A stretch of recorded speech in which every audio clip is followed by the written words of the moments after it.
Hello friends, how are you all. आप सभी कैसे हैं फ्रेंड्स। तो मैं उम्मीद करती हूँ कि आप सभी जो है बिल्कुल स्वस्थ होंगे, मस्त होंगे, अपने स्टडी में व्यस्त होंगे। अगर आप व्यस्त नहीं हैं तो आप व्यस्त हो जाइए, क्योंकि आपको पता होना चाहिए कि स्टूडेंट को चाहे कैसी भी परिस्थिति हो, अपना स्टडी जो है बिल्कुल भी नहीं रोकना चाहिए और अपने आप को हमेशा मोटिवेट करते रहना चाहिए, क्योंकि जो है कल बदलना हमारे हाथ में है ना।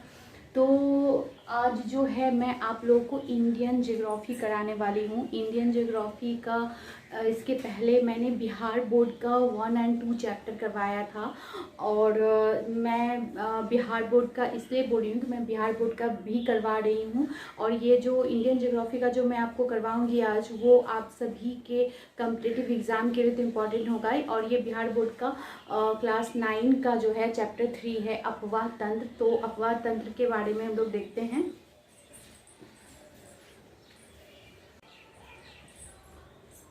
तो स्टार्ट करते हैं। अपवाह स्वरूप क्या है, ठीक है। अपवाह स्वरूप यानी रेंज पैटर्न के बारे में हम डिटेल में जानेंगे।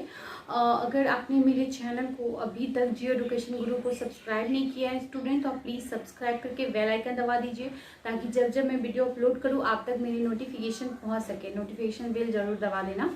तो चलो स्टार्ट करते हैं। अब देखिए, अपवाह क्या है ना। अपवाह शब्द का मतलब क्या होता है ये जानना जरूरी होता है। तो अपवाह यानी ड्रेंच। ड्रेंच का मतलब होता है जल प्रवाह। अपवाह का मतलब क्या, मीनिंग क्या होता है, जल प्रवाह। तो अपवाह स्वरूप जल प्रवाह है ना। जल जो प्रवाह होती है उसका स्वरूप विभिन्न जगह क्या होता है, भिन्न भिन्न होता है। तो किस प्रकार भिन्न होता है, तो देखिएगा अपवाह स्वरूप में बहुत बार ऐसे शब्द आते हैं। क्या होता है, एक नदी द्वारा जिस क्षेत्र में जल प्रवाहित होता है, ठीक है, एक नदी द्वारा जिस क्षेत्र में जल प्रवाहित होगा उसको हम क्या कहेंगे, अपवाह द्रोणी कहेंगे। देखिए, उसको हम अपवाह द्रोणी कहेंगे, जिस क्षेत्र के द्वारा वो प्रवाहित हो रहा है। और जब कोई मान लो कि जल ये प्रवाह हो रही है, ठीक है, जल प्रवाह हो रही है, लेकिन जब जल प्रवाह होते टाइम क्या होगा, जब कोई क्षेत्र में पर्वत या उच्च भूमि क्या होगा, आ जाएगा। या मान लीजिए ये नदी का जल है, ये प्रवाह हो रहा है, बीच में जो है पर्वत आ गया, तो ये क्या किया, इस जल को 2 भागों में बांट दी है ना। तो इसको हम बोलते हैं जल विभाजक। क्या कहेंगे, जल विभाजक। इसको कहते हैं जल विभाजक। यानी या तो उच्च भूमि भी आ सकती है, पर्वत भी आ सकती है, ठीक है। अगर उच्च भूमि भी आ सकती है, उच्च भूमि भी आने से क्या हो गया, जब अपवाह तंत्र के बीच में आ जाती है द्रोणी को एक दूसरे से, जो 2 द्रोणी है, ये एक द्रोणी है और ये एक द्रोणी है, दोनों को क्या कर दिया, अलग कर दिया। जब 2 द्रोणी को अलग कर देता है तो उसको हम जल विभाजक कहते हैं। अब हम ये जानते हैं कि जो भारत में अपवाह स्वरूप जो है, अपवाह का जो स्वरूप है ना, वो कितने प्रकार का है। तो आपको पता होगा अपवाह स्वरूप कितने प्रकार के होते हैं। तो भारत में अपवाह स्वरूप 2 प्रकार के होते हैं। कितने प्रकार के होते हैं, 2 प्रकार के। पहले है हिमालय से निकलने वाली, हिमालय से निकलने वाली। दूसरा है प्रायद्वीपीय, प्रायद्वीपीय, ठीक है। तो हिमालय से निकलने वाली, हिमालय से निकलने वाली नदियां हम किसको बोलेंगे, हिमालय से निकलने वाली नदियां हम किसको कहेंगे, हिमालय से निकलने वाली नदियां का अगर विशेषता आपसे पूछता है तो क्या होगा बताइए। हिमालय से निकलने वाली नदियां सबसे पहले क्या होगा, 12 मासी, यानी ये पूरा साल जो है क्या होता है, इसमें जल की कभी कमी नहीं होगी, वो पूरा साल उसमें जल रहती है। तो आपको पता होगा हर चीज के पीछे लॉजिक होता है ना। तो 12 महीना जो है उसमें जल प्रवाहित होती रहती है। तो इसका रीजन क्या है, इसका रीज़न ये है क्योंकि वो हिमालय से आती है। हिमालय में आप जानते हो कि वहाँ बर्फ़ रहता है, बर्फ़ से वो ढका रहता है, और जो बर्फ़ है वो पिघलती रहती है, और प्लस वर्षा होता है उसका अलग से मिलता है, और बर्फ़ जो पिघलता रहता है, इसलिए क्या होता है, जो हिमालय से निकलने वाली नदियाँ होगी वो हमेशा क्या होगा, उसका जल प्रवाह होता रहेगा और जल की उसको कभी भी कमी नहीं होगी, ठीक है। तो हिमालय से निकलने वाली जो नदियाँ होती है उसमें कौन कौन सी आती है, तो देखिए हिमालय से प्रवाहित होने वाली नदियाँ में आपको आ गया, क्या आ गया, सिंधु, ठीक है। ये जो है सिंधु, ठीक है, ये सिंधु नदी है, सिंधु है, ब्रह्मपुत्र है, ठीक है, ये गंगा है, गंगा है ना। तो ये जो नदियां हैं ये कहाँ से निकलती हैं? हिमालय से निकलती है, इसलिए सालों भर इसमें जो है क्या होता है, जलपूर्ति होती रहती है। अब हम ये देखेंगे जो जब हिमालय से नदियां निकलती है ना, तो क्या होता है जब नदियां यहाँ से निकल रही हैं, यानी उद्भव हुआ नदी का यहाँ से, तो उस टाइम क्या होता है, जैसे एक बालक का जब जन्म होता है तो उसमें देखिएगा बहुत ज़्यादा वो एक्स्ट्रा करिकुलम करता है ना, कभी हाथ पैर मारना। जब वो धीरे बड़ा होता है वो जितना तेज़ दौड़ेगा ना, आप उसके साथ नहीं दौड़ पाओगे, वो आपको थका देगा। तो जब नदी जो है अपने यौवन अवस्था में होती है, जब वो हिमालय से निकलती है तब वो अपने यौवन अवस्था में होती है और वो बहुत तीव्र प्रवाहित होती है, तो जिसकी वजह से वो क्या करती है, मार्ग में गॉर्ज या कैनियन, ठीक है, तो गॉर्ज का निर्माण करती है। और जब वो गॉर्ज का निर्माण करते हुए जब नदी जो है आपके जो प्रौढ़ावस्था से फिर उसका भी अवस्था क्या होता है, उसका जो ताकत होता है ना, जैसे कि धीरे धीरे आदमी बूढ़े होते हैं वैसे नदी भी बूढ़ी होती है। जब उसका ताकत कम हो जाता है, यानी जब वो हिमालय से निकलती है उस टाइम वो प्रौढ़ावस्था में रहती है, फिर वो वृद्धावस्था में पहुंचते पहुंचते नदी का क्या होता है, उसकी शक्ति छीन हो जाती है और जो वो हिमालय से जो कचरा जो अपने साथ मतलब जो है सिल्ट, गाद, मिट्टी, पत्थर, बालू, यानी सभी जो लेके आती है उसको वो ढो नहीं पाती है, बिल्कुल थक जाती है वो, और मार्ग में कुछ अगर आ गया तो वो क्या होती है, वहीं पे छोड़ देती है और आगे बैठ जाती है। तो इस प्रकार मान लो कि नदी बह रही है, ठीक है, नदी हिमालय की नदी है, वो आ रही है, आते आते क्या होता है, जब वो ऊपर से नीचे यहाँ मैदानी क्षेत्र में आती है तो वो बिल्कुल जो है अपने साथ जो भी ये लग के आती है वो जमा कर देती है। अब वो आगे नहीं बढ़ पाती है, उस मार्ग को छोड़ के वो क्या करती है, दूसरे मार्ग से बह जाती है और यहाँ पे जो है एक निर्माण कर लेती है, इसको कहते हैं गोखुर झील कहते हैं, ठीक है, इसको कहते हैं गोखुर झील। तो वो वहीं छोड़ देती है और वो दूसरे मार्ग से निकल जाती है और अंत में जब वो सागर से यानी बंगाल की खाड़ी में जाती है तब वो क्या करती है, यहाँ पे डेल्टा का निर्माण करती है। किसका निर्माण करेगी? डेल्टा का निर्माण करके, और वो बंगाल की खाड़ी में गिर जाती है, जो हिमालय से निकलने वाली नदियां हैं। इस प्रकार वो मार्ग में बहुत सारी स्थलाकृति का निर्माण करती है।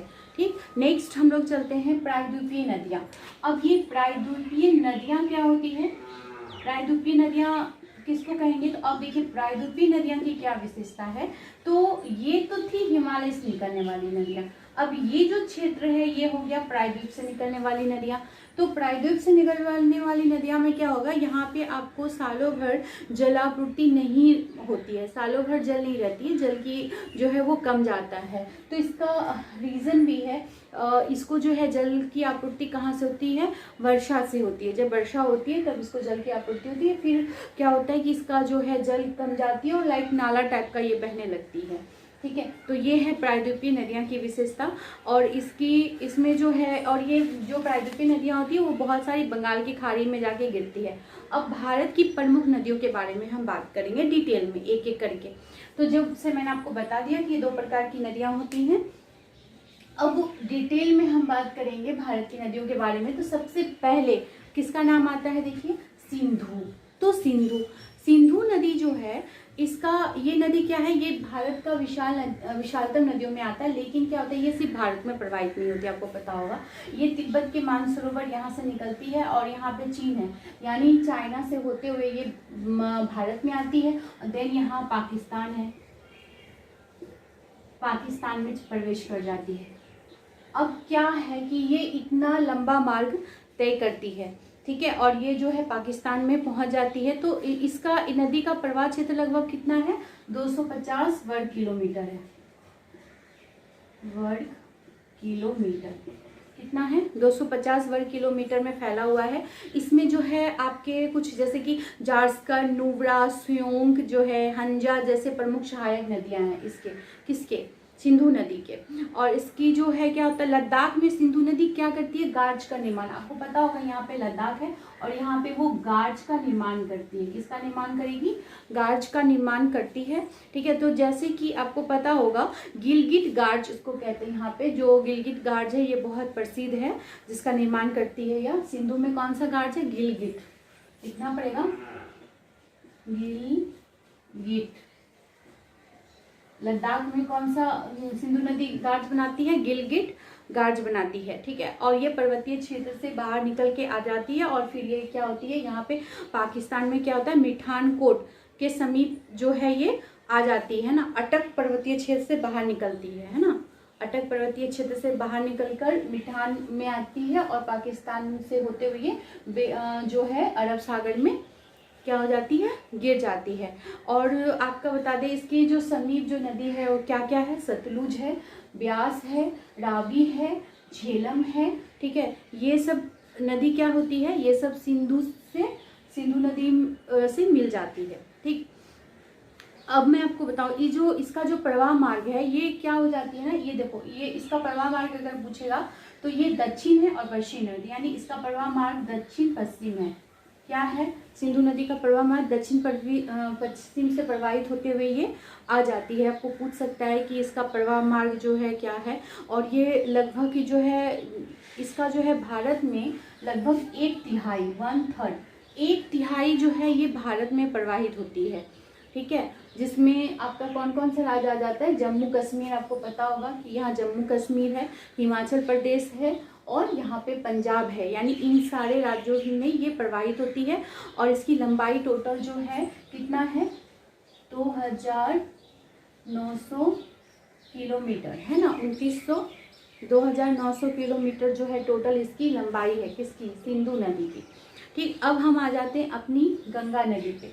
तो गंगा नदी आपको पता ही है कि गंगा नदी का जो है कहाँ से इसका जन्म हुआ है, गंगोत्री हिमनद से जो है गंगा नदी जो है, यहाँ गंगोत्री हिमनद है, यहाँ से गंगा नदी का जो है निकली है गंगा। अब जब गंगा निकलती है ना तभी उसका नाम गंगा नहीं पड़ता, आपको पता होना चाहिए।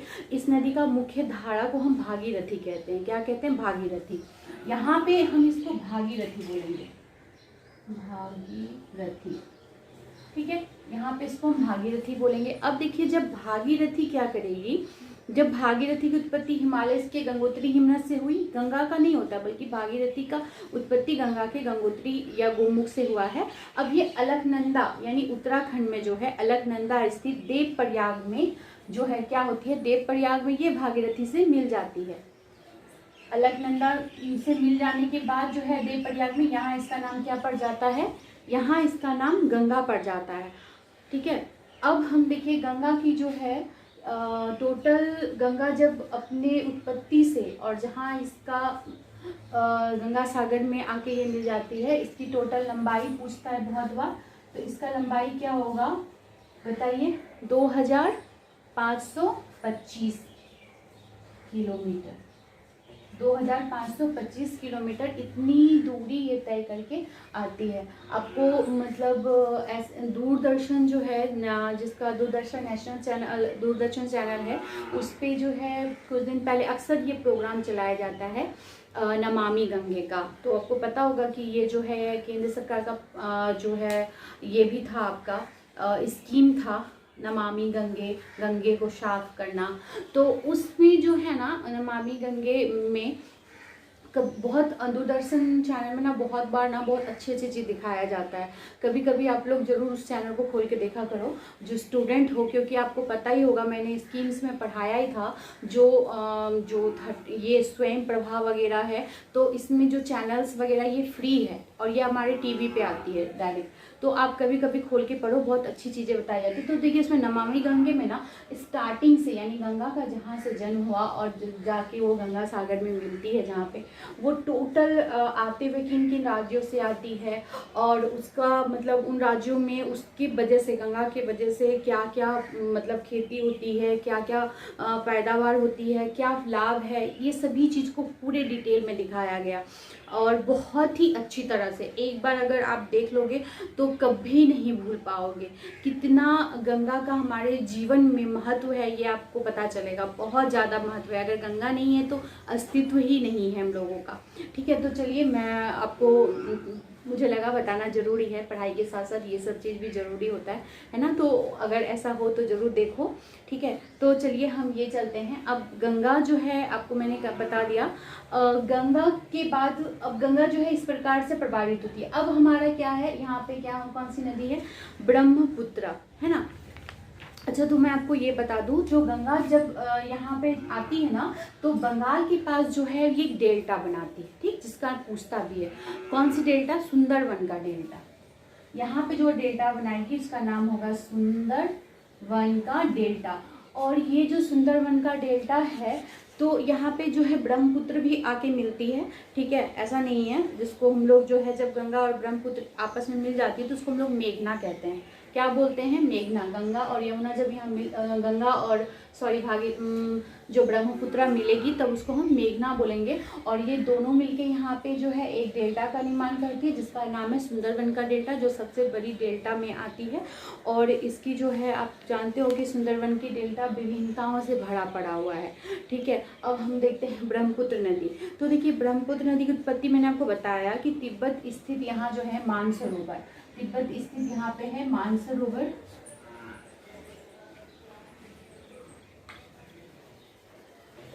ठीक है, मानसरोवर, मानसरोवर से हुआ है। ठीक है, अब इसकी लंबाई भी लगभग कितना है, देखो इसकी लंबाई भी जो है, जो ब्रह्मपुत्र है इसकी भी 2900 यानी 2900 किलोमीटर है। लेकिन ये चाइना होते हुए जो है इंडिया में प्रवेश करती है, फिर बांग्लादेश होते हुए जो है ये चली जाती है, बांग्लादेश में चली जाती है। अब हमारा इसमें जानने का क्या है कि इसका ये जो है ना, अंग्रेजी के यू अक्षर देखो आप, यहाँ से आई और ऐसे मिल जाती है, तो ये अंग्रेजी के यू आकार के अनुसार क्या होती है, मुड़ जाती है। ठीक है, ये अरुणाचल प्रदेश में, यहाँ जो आता है अरुणाचल प्रदेश में क्या करेगी, ब्रह्मपुत्र अरुणाचल प्रदेश में एक गार्ज का निर्माण करती है। और जो है क्या करेगी, ये गार्ज जो है क्या के माध्यम से ये प्रवेश करती है। और यहाँ पे जो है अरुणाचल प्रदेश में लोग इसको क्या बोलते हैं, दिहांग कहते हैं। क्या कहेंगे, ब्रह्मपुत्र को नाम बदल जाते हैं। पूछ भी सकता है आपको कॉम्पिटिटिव एग्जाम में कि जो है अरुणाचल प्रदेश में ब्रह्मपुत्र का नाम क्या है, तो क्या हो जाएगा, दिहांग नाम से जाना जाता है। अब ये असम के समीप में इसमें जो होता है बूढ़ी दिहांग, ठीक है, दिशांग, उसके बाद आपके कपोली, लोहित, केनुला और अन्य सहायक नदियां दक्षिण से आकर इसमें क्या हो जाती है, मिल जाती है। यानी इसकी जो सहायक नदियां हैं उसमें हो जाएगी बूढ़ी दिहांग। आपको मैंने बताया कि अरुणाचल प्रदेश में उसको दिहांग कहते हैं, तो उसकी सहायक नदी बूढ़ी दिहांग है। क्या नाम है, बूढ़ी दिहांग है। कपोली, लोहित, केनुआ और अन्य सहायक नदियां जो है वो है। और हिमालय से आकर मिलने वाली जो सहायक नदियों में कौन है, ये तो आपका इसकी सहायक नदी। और जो हिमालय से आती है उसमें शुश्री होगा, कामेट होगा, धनश्री होगा, मनस होगा, ठीक है, और तिस्ता होगा। ये सभी जो है हिमालय से निकलने वाली, ये भी इसकी सहायक नदियां ही हैं। ठीक है, ब्रह्मपुत्र का उद्गम क्षेत्र जो है क्या होता है, एक शीत और शुष्क क्षेत्र से है, इसलिए ये यहाँ पे जो है जल स्टार्टिंग में जहाँ जो है इसमें बिल्कुल भी सिल्ट नहीं होता है, गाद नहीं होता है, गंदगी नहीं होती जब ये आती है तो। लेकिन जैसे ही ये असम के पास जो है क्या होती है, जो भी औद्योगिक क्षेत्र है और इसमें कचरा जो है असम के पास से इसमें गाद जो है जमा होना स्टार्ट हो जाता है। और अंत में इतना ज़्यादा बांग्लादेश के पास जब ये पहुँचती है तो इसमें इतनी ज़्यादा गाद की मात्रा हो जाती है कि ये क्या करती है, अपने को वहाँ पे एक डेल्टा का निर्माण कर देती है और आगे बढ़ जाती है। तो ये था आपका ब्रह्मपुत्र के बारे में। तो आई थिंक मुझे लग रहा है कि आपको अच्छा लगा होगा क्योंकि मैंने डिटेल में आपको ब्रह्मपुत्र नदी के बारे में बताया। अब हम लोग चलते हैं यमुना नदी। ठीक है, यमुना आप देख रहे हो, ये जो है यमुना नदी। अब यमुना नदी के बारे में जानेंगे। यमुना नदी जो है ये महान हिमालय के यमुनोत्री हिमालय से निकलती है। कहाँ से निकलती है, जस्ट मिनट,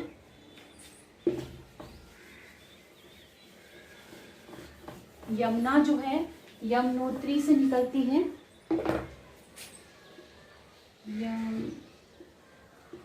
यमुनोत्री से ये यमुना निकलती है और निकलने के बाद जो है कितना 1375 लगभग किलोमीटर की दूरी है तय करती है। कौन? यमुना। तो और ये दूरी तय करने के बाद इलाहाबाद के निकट क्या होती है? गंगा से मिल जाती है ना, गंगा से मिल जाती है। आप जानते हो कि इसकी प्रमुख सहायक नदी में देखिए यमुना की सहायक नदी क्या है, ये रंग मैंने दिखाया है, चंबल, बेतवा। ये किसकी सहायक नदी है? ये यमुना की सहायक नदी है। चंबल, बेतवा, केन, ठीक है, यहाँ पे केन मैंने नहीं लिखा है तो ये केन भी हो जाएगा। ये यमुना की सहायक नदी है। तो यमुना की सहायक नदी अगर आपसे पूछा जाए तो बेतवा, चंबल और केन होगा। देन हम चलते हैं घाघरा, ठीक है। घाघरा यह नदी जो है ना क्या है, ये ट्रांस हिमालयन क्षेत्र के करनाली स्थित मापचा चुंगो हिमनद, आप लिख सकते हो इसको, मापचा चुंगो हिमनद से निकलती है। कौन? घाघरा। मापचा चुंगो, ठीक है, ये किससे निकलती है? मापचा चुंगो हिमनद से निकलती है और यह दक्षिण पूर्व स्थित बहकर हिमालय को पार करती है। इसे पर्वतीय क्षेत्र में कर्नाली एवं मैदानी क्षेत्र में घाघरा के नाम से जानते हैं। तो इसको जो है दो नाम है, एक है कर्नाली और एक है घाघरा, तो आपको पता होना चाहिए। देन हम लोग देखते हैं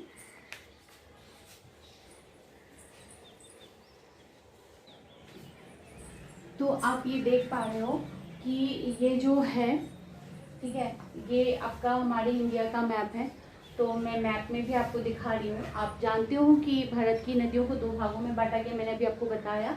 एक बार आप रिवाइज कर लो, अभी तक मैंने जो जो बताया, दो भागों में बांटा गया, एक हिमालय से निकलने वाली और एक है प्रायद्वीपीय, ठीक है, ये है प्रायद्वीपीय भारत की नदियाँ। अब देखिए हिमालय से नदी, ये है चाइना और यहाँ है तिब्बत। अब जान लो यहाँ पे मानसरोवर जो है यहाँ से जो है क्या हो रही है, नदियाँ यहाँ से निकली, सिंधु नदी, और ये पाकिस्तान से होते हुए यहाँ चली गई। फिर गंगा नदी निकली, गंगा की सहायक नदी में आपको मैंने बताया यमुना है, घाघरा है, गंडक, कोसी, ये सभी उसकी सहायक नदी है। और फिर ये जो है बंगाल में आती है, बंगाल में ब्रह्मपुत्र भी आती है। यहाँ पे दोनों जो है एक साथ मिलती है, ब्रह्मपुत्र और जो है ब्रह्मपुत्र और गंगा मिलती है। तो इसको हम लोग क्या बताए थे आपको, मैं क्या बोलते हैं, मेघना कहते हैं। और फिर वो बंगाल की खाड़ी में यहाँ एक सुंदरवन का डेल्टा का निर्माण करती है और बे ऑफ बंगाल में गिर जाती है, ठीक है। तो ये है आपका यहाँ पे ब्रह्मपुत्र है। देन अब दक्षिण भारत की नदियों में मैंने आपको बताया था कि देखिए यहाँ पे कौन कौन सी नदी है। तो दक्षिण भारत की नदी में महानदी आ गया, ठीक है, यहाँ महानदी है, गोदावरी, ठीक है। उसके बाद आपका तुंगभद्रा है, काली है, ठीक, यहाँ पे गोदावरी हो गई। जानते हो गोदावरी को दक्षिण भारत की जो है गंगा कहा जाता है। दक्षिण भारत की सबसे बड़ी नदी भी में गोदावरी आती है। फिर कृष्णा है। तो ये जो सारे नदी यहाँ पे आप देख रहे हो, ये क्या है, ये दक्षिण भारत की नदियाँ हैं और ये उत्तर भारत की नदियाँ हो गई। तो मैंने सभी नदियों को डिटेल में आपको बताया। अभी जो नदी बाकी है आगे हम लोग कंटिन्यू करते हैं। तो नेक्स्ट जो नदी है वो क्या है, कोसी नदी। आप जानते हो बिहार का हम बता रहे हैं आपको। तो बिहार की जो सबसे प्रमुख नदी में हम कोसी को इसलिए मानेंगे क्योंकि आप जानते हैं कोसी नदी से हर साल बिहार में बहुत ज़्यादा बाढ़ आती है और यहाँ जो है धन जन की बहुत क्षति होती है। इसीलिए बिहार में कोसी को शोक कहा जाता है, ठीक है, कोसी नदी को। तो कोसी नदी जो है ये बिहार जो हिमालय के कहाँ से निकलती है, ये गोसाई धाम के निकट नेपाल से होते हुए जो है बिहार में आती है, निकलती है और सुपौल जिला में प्रवेश करती है। तो ये जो कोसी नदी है इसकी जो धारा है, इसको घोटिया, सप्तकोशी, तांबा, लीखू, दुग्ध, तंबूर इसके प्रमुख इसकी धारा है इसके। और ये जो है 230, कोसी नदी जो है 200, कोसी नदी जो है 230 किलोमीटर इसका जो है लंबाई है, प्रवाह होती है। और आपको बताई मैं इसको बिहार का शोक कहा जाता है। तो ये था कोसी नदी के बारे में। नेक्स्ट है नर्मदा नदी। तो नर्मदा नदी जो है ये कहाँ, मध्य प्रदेश में प्रवाहित होती है और ये अमरकंटक के निकट जो है मैकाल, कहाँ से निकलती है, मैकाल की पहाड़ी से निकलती है। कौन? नर्मदा नदी। मैकाल की पहाड़ी से निकलती है नर्मदा नदी और पश्चिम की ओर एक भ्रंश घाटी में बहती है। बहुत बार पूछती है भ्रंश घाटी से बहने वाली नदी का नाम बताइए, उसमें नर्मदा नदी का नाम आएगा। ठीक है, भ्रंश घाटी से बहने वाली नदी में, और ये खंबात की खाड़ी में भरौज के निकट जो है क्या करती है? गिरती है। और पूर्व की यहाँ बहुत सारे दर्शनीय स्थान हैं, यकीन मानिए बहुत ज़्यादा अच्छा है ये। जबलपुर के निकट में जो है भेड़ा घाट जो है जलप्रपात है। मैं खुद वहाँ गई हूँ, इतना अच्छा आपको लगेगा वहाँ जाके। कभी मिले मौका तो आप जरूर जाओ घूमने के लिए।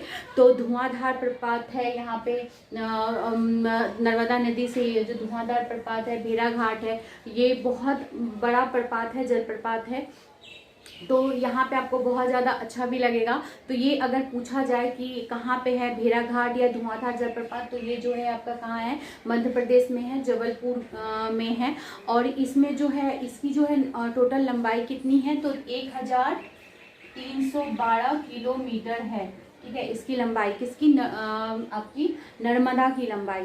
ठीक, अब हम चलते हैं नेक्स्ट, तापी नदी। तापी नदी जो है ये भी मध्य प्रदेश के बैतूल, ये कहाँ से निकलती है?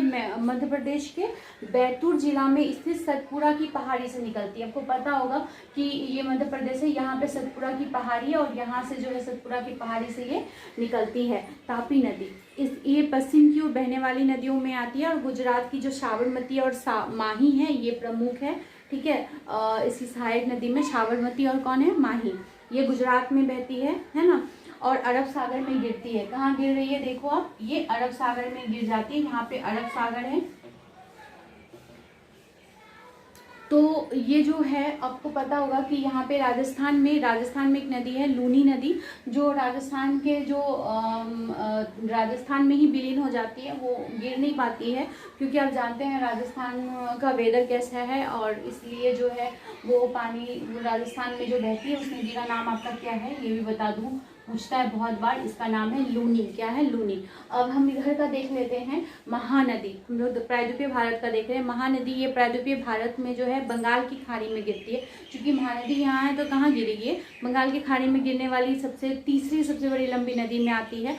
ये छत्तीसगढ़ स्थित क्या होता है? इसकी लंबाई कितना है? 8900 है। इसकी महानदी का 8900 किलोमीटर है। ठीक है, और यह नदी जो है ये छत्तीसगढ़ स्थित रायपुर के निकट से निकलकर उड़ीसा बहती हुई बे ऑफ बंगाल की खाड़ी में गिर जाती है। इसकी अपवाह प्रणाली का विस्तार देखिए आप कहाँ है? छत्तीसगढ़, यहाँ क्या आता है? झारखंड आता है, झारखंड है और उड़ीसा है। ठीक है, ये 3 जगह है जहाँ से ये बहती है। और इसकी सहायक नदी में क्या होगा महानदी का? तो हंसदेव, मांद, जोग, तेल। आपको पता होगा तेल, सोचते होगे आप तेल क्या है? खाने का? नहीं, बिल्कुल नहीं। तेल जो है इसकी सहायक नदी है। किसकी? महानदी की। तो जो है ना सहायक नदी का नाम हमको बिल्कुल याद होना चाहिए। तो शिवनाथ, हंसदेव, महानदी की सहायक नदी का क्या नाम हो जाएगा? शिवनाथ, हंसदेव। और मैंने अभी क्या बताया था आपको? हम लोग खाने में क्या लेते हैं? किस चीज का सब्जी बनाते हैं? तेल। तेल भी जो है ये क्या है? सहायक नदी है। और क्या है? मांद। मांद भी सहायक नदी है। किसकी सहायक नदी है? ये सभी महानदी की सहायक नदी है। देन हम लोग गोदावरी नदी के बारे में देखेंगे। तो मैंने भी आपको बताया था जो गोदावरी नदी है ये क्या है? इसको दक्षिण भारत का गंगा या वृद्ध गंगा भी कहा जाता है। किसको? गोदावरी को। और ये महाराष्ट्र के नासिक, आपको पता होगा यहाँ महाराष्ट्र है, ये महाराष्ट्र के नासिक से निकलती है, नासिक के पश्चिमी घाट से निकलती है। ठीक है, और यह जो है क्या करती है? द्रोणी, यानी द्रोणी से होती हुई ये जो है महाराष्ट्र, मध्य प्रदेश, उड़ीसा है ना, यहाँ पे उड़ीसा है, देन उड़ीसा, कर्नाटक में फैली हुई है। यह प्रायद्वीपीय नदियों में सबसे लंबी नदी में आती है। कौन? गोदावरी। ठीक है, तो इससे आपको यही पूछेगा इंपॉर्टेंट में। और इसकी जो है आपको सहायक नदी का नाम पूछेगा तो वर्धा, मंजीरा। तो मैं आपको बता दूं कि गोदावरी की सहायक नदी का के नाम में क्या क्या होगा? मंजीरा, वर्धा, क्या बताई थी मैं आपको? मंजीरा, ठीक है, वर्धा, वेनगंगा, ये इसकी क्या है? सहायक नदी है। अब मेरे साथ साथ अगर बोलोगे तो आपको भी क्या होगा? याद हो जाएगा। वेनगंगा, पेनगंगा। देखो नाम क्या है? कनेक्टेड है ना, मिल रहा है। तो वेनगंगा, पेनगंगा, ओके। मंजीरा, वर्धा, ये आपकी हो गई गोदावरी की सहायक नदी। देन है कृष्णा नदी, बस थोड़ा सा और, कृष्णा नदी जो है ये महाबलेश्वर यानी ये भी जो है कृष्णा नदी महाराष्ट्र से निकलती है। देखो मैंने यहाँ बताया है महाराष्ट्र से निकलती है। लगभग इसकी लंबाई जो है 1290 किलोमीटर है इसकी लंबाई, ठीक है, और काफी लंबी है। इसकी प्रमुख सहायक नदी का नाम जो है अक्सर पूछता है, तो इसका नाम होगा दूध गंगा। ये नाम आपको बिल्कुल याद रहेगा। कृष्णा का सहायक नदी का नाम क्या हो जाएगा? दूध गंगा। अब आप हमको एक चीज बताइए, इसका जो है बहुत ज्यादा फेमस है नाम, जो आपका भीमा है ना, ये पूछा था एक बार कॉम्पिटिटिव एग्जाम में। तो इसकी और क्या है? भीमा सहायक नदी है। भीमा घाट प्रभा, तो देखो इसमें था ना बेनगंगा पेनगंगा, इसमें भी है घाट प्रभा माल प्रभा, ये इसकी सहायक नदी है। घाट प्रभा माल प्रभा, घाट प्रभा माल प्रभा, कोयना तुंगभद्रा, ठीक है, इसकी सहायक नदी बहुत सारी है आपकी। कोयना, कोयना हो जाएगा, तुंगभद्रा हो जाएगा, तुंगभद्रा, ठीक है। ये सारे क्या हैं?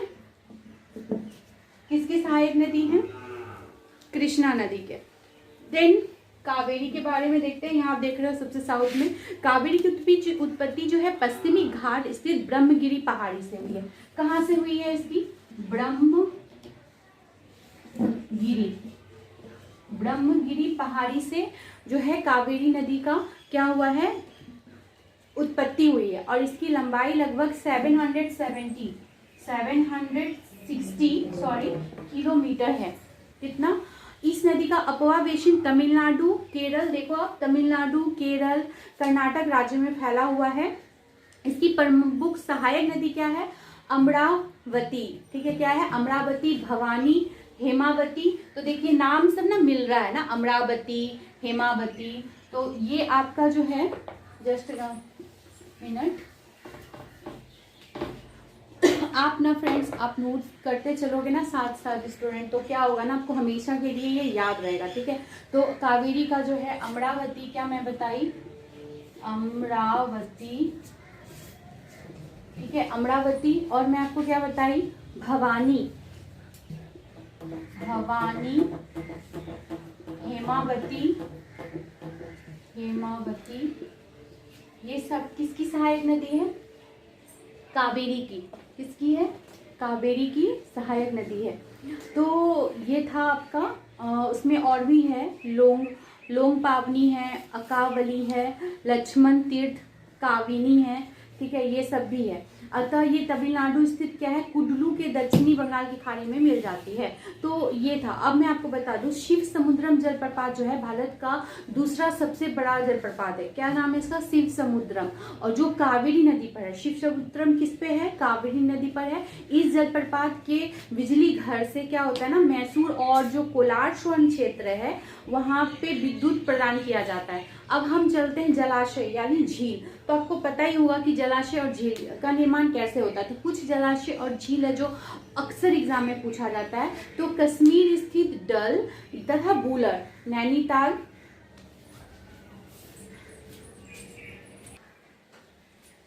तो ये है झील, ठीक है। कुछ आपको पता है कि झील का जो है बहुत ज़्यादा हमारे लाइफ में महत्व है, हमारे जीवन में झील का बहुत ज़्यादा महत्व है। ऐसा होता है कि जब सिंचाई के लिए भी झील काम आता है, सुंदरता के लिए तो है ही कि सुंदरता के लिए, और उसमें छोटे छोटे जीव जो है, जो फिशिंग वगैरह ये सब भी झील में जो है हम लोग कर सकते हैं। बहुत तरह के काम में हमारे लिए झील आता है। तो कुछ ऐसे झील हैं जो बहुत ज़्यादा इम्पॉर्टेंट है और जो आपके एग्ज़ाम में आगे, अगर आप अभी क्लास 9 में हो तो आप मान लो आप अगर अच्छे से पढ़ लिए ना, तो अगले आगे जाके जब भी आप कॉम्पिटिटिव एग्जाम दोगे तो आप उसे पढ़ना नहीं पड़ेगा, क्योंकि ये सारे पूछा जाता है। तो आप देखो कश्मीर, ये डल बुलर, डल झील, ये सारे ये कहाँ है? कश्मीर में। डल बुलर और नैनीताल, इसको माइंड में रख लो। ये 3 झील है, डल बुलर और नैनीताल। ये कहाँ की है? कश्मीर की है। राजस्थान का सांबर, आपको पता होगा इडली के साथ सांबर बनता है ना, इडली सांबर, तो आप बिल्कुल, ये राजस्थान के लोग अधिकांश तक ज़्यादा खाते भी हैं। तो देखिए, तो आप उससे याद रखो, सांभर, नॉट वो। सांभर जो है कहाँ की झील है? तो ये राजस्थान की झील है। बेगूसराय में कौन सी है? बेगूसराय अपने बिहार में जो है, बेगूसराय में कांवड़ पक्षी विहार है। उसके बाद बेतिया, बेतिया में सरायमान झील है। दरभंगा में लक्ष्मी सागर झील है। अब झील में भी जो है क्या है, टाइप्स हैं, बहुत सारे झील जो हैं। कितने प्रकार के होते हैं झील, आप मुझे बताओ, पता है आपको झील का जो है टाइप्स होता है? तो ये हमको याद रखना जरूरी है। तो देखो, झील का हम टाइप आपको बताते हैं। सबसे पहले जो झील का टाइप्स होगा वो होगा धसान घाटी झील। अब धसान घाटी झील किसको कहते हैं? धसान घाटी झील। अब धसान घाटी झील जो है ऐसी झील, आपको पता होगा कि धसान घाटी में जल जमाव होता है ना, यानी जब कोई क्षेत्र धंस जाता है और उस क्षेत्र में जल जमाव हो जाता है तो उसको हम धसान घाटी झील कहते हैं। इस प्रकार का झील बन जाता है। अब ये जो है अफ्रीका में इस प्रकार के झीलों की संख्या सबसे ज्यादा है। कहाँ पे है? अफ्रीका में। तो अफ्रीका का जो विक्टोरिया है, रुडोल्फो है। अब धसान घाटी का एग्जाम्पल क्या होगा? विक्टोरिया, ठीक है, विक्टोरिया, रुडोल्फर, ये आपका कहाँ का है? अफ्रीका का है। उसके बाद है न्यासा, न्यासा, ये किसका उदाहरण है? ये धसान घाटी का, धसान घाटी झील का उदाहरण है। अब अपने भारत में जो है धसान घाटी झील का बताओ नाम क्या है? तो उसमें तिलैया बांध आएगा, ठीक है, क्या आएगा? तिलैया, तिलैया, तिलैया जो है झील जो ये अपने भारत का है, धसान घाटी झील का। फिर आता है गोखुर झील, जो मैंने अभी आपको बताया था कि जब गोखुर झील, जब नदी क्या करती है, वृद्धावस्था में आती है तो वो अपने साथ जो गंदगी गाद लाती है उसको वो छोड़ देती है और दूसरे मार्ग से बह जाती है, उसको हम कहते हैं गोखुर झील। तो गोखुर झील का एग्जाम्पल में क्या हो जाएगा, यानी ये ना गाय का जो सींग होता है ना, लाइक ऐसे होता है, सींग के जैसे होता है, इसीलिए इसका नाम गोखुर, गो का खुर वाला नाम पड़ा है।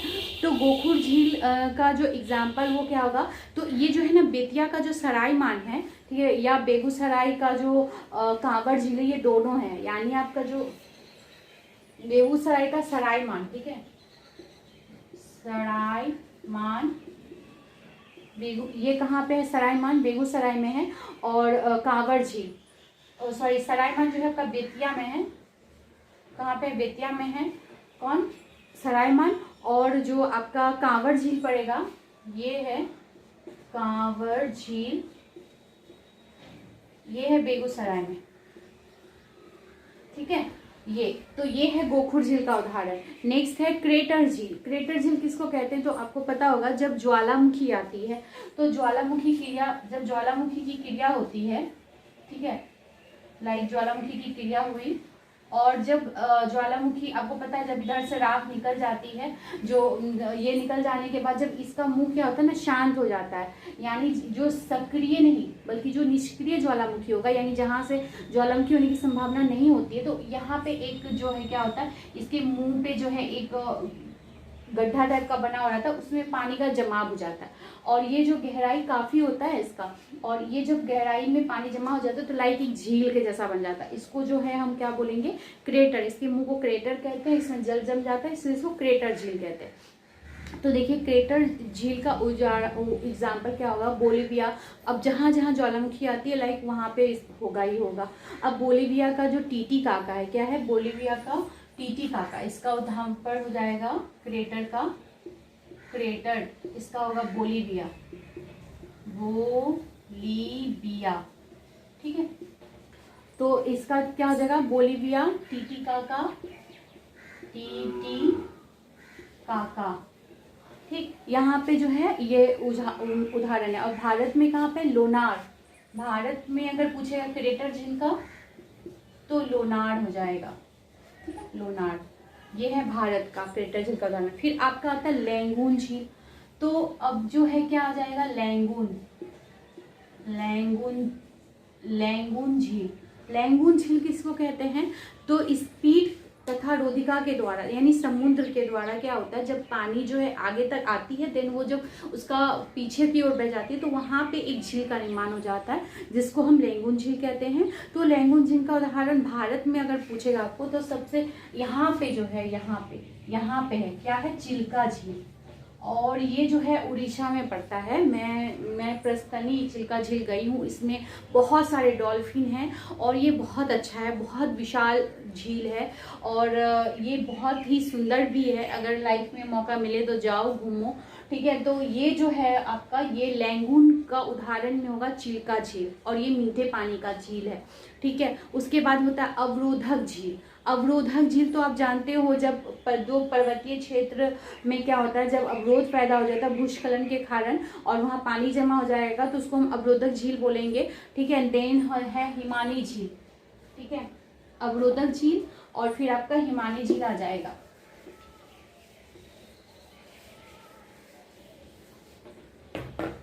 अवरोधक,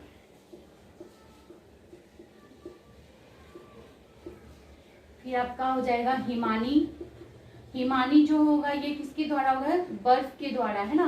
बर्फ के द्वारा जो है हिमानी, हिमालय क्षेत्र में हिमानी द्वारा निर्मित जो झील होगा, जिसमें आपको मैं बताई थी नैनीताल, भीमताल, इसका उदाहरण क्या हो जाएगा, नैनीताल जो है आप सुने ही होंगे, लोग घूमने जाते हैं काफी। भीमताल, ये सब हिमानी झील के उदाहरण है, ठीक है। नैनीताल, भीमताल, सात ताल, इसमें सात ताल भी आ जाएगा, सात ताल, ये आपका होगा हिमानी का। और भूगर्भीय क्रिया से निर्मित झील, एक लास्ट है ये भूगर्भीय क्रिया से निर्मित झील। तो भूगर्भीय क्रिया से निर्मित झील, तो इसमें क्या हो जाएगा, कौन सा, राजस्थान का लवण युक्त सांभर झील होगा। ये जो सांभर झील मैंने अभी बताया था आपको, सांभर से सांभर, ये लवण युक्त झील है, नमकीन पानी का है, ठीक है। ये है झील। तो आपको पता होगा मानव सभ्यता में जो है हमारे मानव के लिए ये जो झील है, नदी है, इनका एक अपना ही महत्व है और हमारे ह्यूमन लाइफ के लिए बहुत है। आई थिंक ये चैप्टर जो है मैंने जो इसमें मेन था मैंने बता दिया आपको, काफ़ी बड़ा हो जाएगा। तो मैं जो है इसमें और कुछ बचा नहीं। थर्ड चैप्टर में नेक्स्ट आपका है बाद मानव सभ्यता में जीवन रेखा के रूप में जो है नदियाँ का क्या महत्व होता है। आपको पता है मानव सभ्यता का जो है बहुत ज़्यादा महत्व है नदियों का हमारे जीवन में। उसके बाद आपका संरक्षण आएगा, वनस्पति का कैसे आप विकास करोगे, राष्ट्रीय नदी संरक्षण यानी नदी का संरक्षण हमें कैसा करना चाहिए। तो मैंने अभी आपको स्टार्टिंग में ही बताया था कि जो सरकार है वो नदी के संरक्षण के लिए जो है नमामि गंगे और बहुत सारी जो है क्या स्कीम्स लाइए ताकि जो है नदी को साफ स्वच्छ रख सके और जो है क्या कर सके उसके अस्तित्व को बचा के रख सके। राष्ट्रीय जल संरक्षण केंद्रों का निर्माण किया गया। तो ये है आपका जल यानी अपवाह स्वरूप, जिसके बारे में मैंने आपको डिटेल में पूरे चैप्टर पार्ट 3 को बता दिया है और उम्मीद करती हूँ कि आपको अच्छा लगा होगा फ्रेंड्स। तो प्लीज़ अगर आपको अच्छा लगा तो मेरे चैनल को लाइक शेयर और सब्सक्राइब करें। Thank you student, thank you.